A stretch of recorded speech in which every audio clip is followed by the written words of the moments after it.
আসসালামু আলাইকুম। আমি পলিশ ব্লগের পলি বলছি কুষ্টিয়া থেকে। আমার নতুন আরেকটি ব্লগে সবাইকে স্বাগতম। কাছে দূরে দেশ ও দেশের বাইরে থেকে যে যেখান থেকে আমার ভিডিওটি দেখছেন, আশা রাখছি আল্লাহর রহমতে ভালো আছেন। আমিও আমার পরিবার আল্লাহর রহমতে ভালো আছি। আজকের ভিডিওতে আমি কোনো ঘরের কাজ দেখাবো না, একটা রান্না দিয়েই শুরু করব। এই যে আজকে আমি রান্না করব বাঁধাকপি। অনেকেই কিন্তু বাঁধাকপি মাছ দিয়ে খান না, আমরা কিন্তু বাঁধাকপি মাছ বা ডিম দিয়ে খেয়ে থাকি। এখানে আমি পেঁয়াজ, রসুন, কাঁচামরিচ, লবণ, হলুদ আর সামান্য পরিমাণ ধনিয়া গুঁড়া দিয়ে এখানে আমি ভালোভাবে কষিয়ে নিব। আর মাছটা তো আগেই দেখেছেন আমি ভেজে রেখেছি। আর এই যে এই সবজিটা রান্না কিন্তু খেতে খুবই মজা হয়, ডিম দিয়ে রান্না করলেও খেতে মজা হয়। আর বাঁধাকপি ভিতরে আমি কিছুটা শীতের যে কুমড়োর বড়িটা আছে সেইটাই দিয়ে দিব। আর দিয়ে দিব সরিষা বাটা। আমি কিন্তু পেঁয়াজ রসুনের সঙ্গেই কিন্তু সরিষাটা বেটে রেখেছিলাম। আমি বেশিরভাগ তরকারিতেই কিন্তু সরিষা বাটা খাই, যেটা কখনোই আপনাদের সাথে বলা হয় না। আর সরিষা বাটা দিয়ে তরকারি রান্না করলে কিন্তু খেতে খুবই টেস্ট হয়। বিশেষ করে আপনার করলাটা যদি আপনারা কখনো রান্না করে খান মাছ দিয়ে, বা এমনিতেও যদি ঝোল বা চচ্চড়িভাবে রান্না করেন, তাহলে কিন্তু খুবই মজা লাগে খেতে। আর এই যে বাঁধাকপির সঙ্গে আলু দিয়েছি, রুই মাছ দিয়ে রান্না করব। এই রান্নাটা খেতে আসলে খুবই মজা হয়। অনেকেই কিন্তু বলে যে বাঁধাকপি কি মাছ দিয়ে রান্না করে খাওয়া যায়, এটা তো শুধুমাত্র ভাজি করেই খেতে হয়। আর এই দেখেন আমি কিন্তু যখন কড়াইতে দিয়েছিলাম পুরো একটা কড়াই ভরে গিয়েছিল, কিন্তু লবণ দিয়ে যেই নাড়াচাড়া করেছি বাঁধাকপিটা কমে গেছে। আর এখানে এই যে বড়িটা আগেই দিয়ে দিয়েছি, কারণ বড়িটা আমার গত শীতে আমার মা কিন্তু বড়ি বানিয়েছিল বাড়িতে, সেখান থেকে আমাকে অনেকগুলো বড়ি দিয়েছিল। সেই বড়িগুলো খাওয়া হয়েছে আর কিছুটা রেখে দিয়েছিলাম, এবছরও খাওয়া যাবে, ভালোই আছে। এখানে আমি বাঁধাকপিটা কষিয়ে নিয়েছি ভালোভাবে। এখন আমি কিছুটা পরিমাণ পানি আর সঙ্গে মাছও দিয়ে দিব। আর এই রান্নাটা করতে কিন্তু বেশি সময় লাগে না, খুব দ্রুত এই রান্নাটা হয়ে যায়। বাঁধাকপি সেদ্ধ হতে যতটুকু সময় লাগে ঠিক ততটুকুই। আর আমার কুমড়োর বড়িটা যেহেতু বেশি দিন হয়ে গেছে, 1 বছর হয়ে গেছে, তাই আগেই কুমড়োর বড়ি দিয়েছি যাতে সেদ্ধ হয়ে যায়। আর এই যে আমার রান্না প্রায় শেষ হয়ে এসেছে। এটা রান্নাটা আমার মনে হয় 5 মিনিটেই শেষ হয়ে যাবে। এখানে আমি সামান্য পরিমাণ জিরে গুঁড়া দিয়েছি। জিরে গুঁড়া দিলেটা আসলে কি হয় যে বাঁধাকপি যে একটা স্মেল আছে সেটা কিন্তু বোঝা যায় না। আপনি জিরে গুঁড়াটা দিলে কিন্তু সুন্দর একটা সুঘ্রাণ আসে। আমার রান্নাটা শেষ হয়ে গেছে, আর বাকিটা রান্না কিন্তু আমি অফ ক্যামেরায় করে রেখেছি।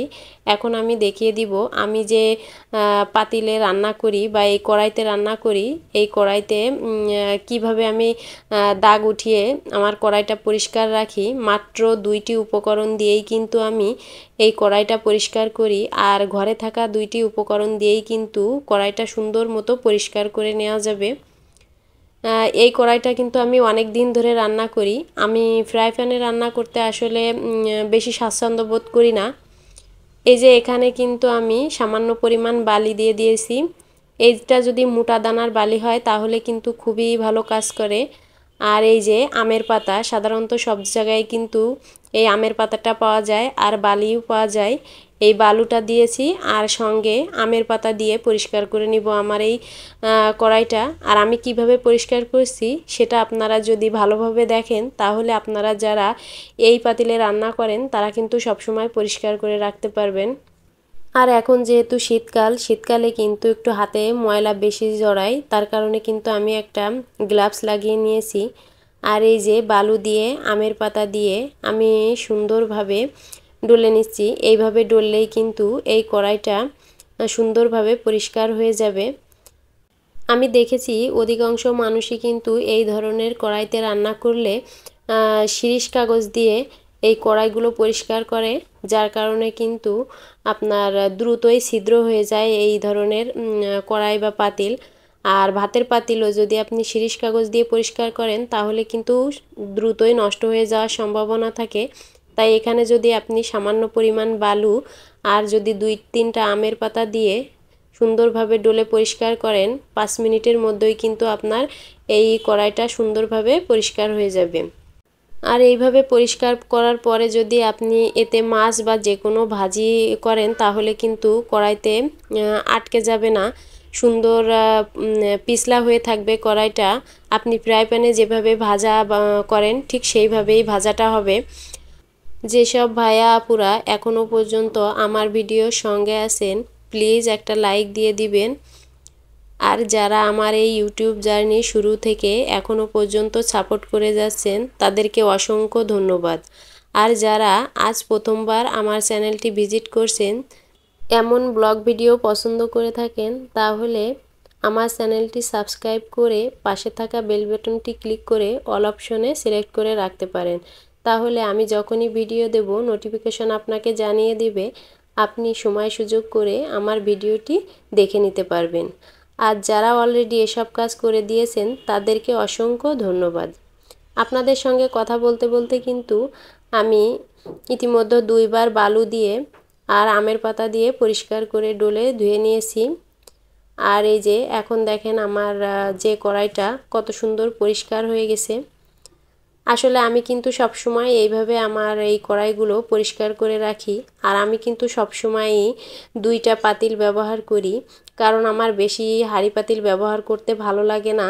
আর যেহেতু আমার কিচেনটা ছোট, সেহেতু আমি সাজিয়ে গুছিয়েও রাখতে পারি না, তাই অল্প কিছুই আমি বের করি আর সেটাতেই ব্যবহার করতেছি। আর আসলে আমরা তো পরিবারে 3 জন, তেমন বেশি লাগেও না, তার কারণেই।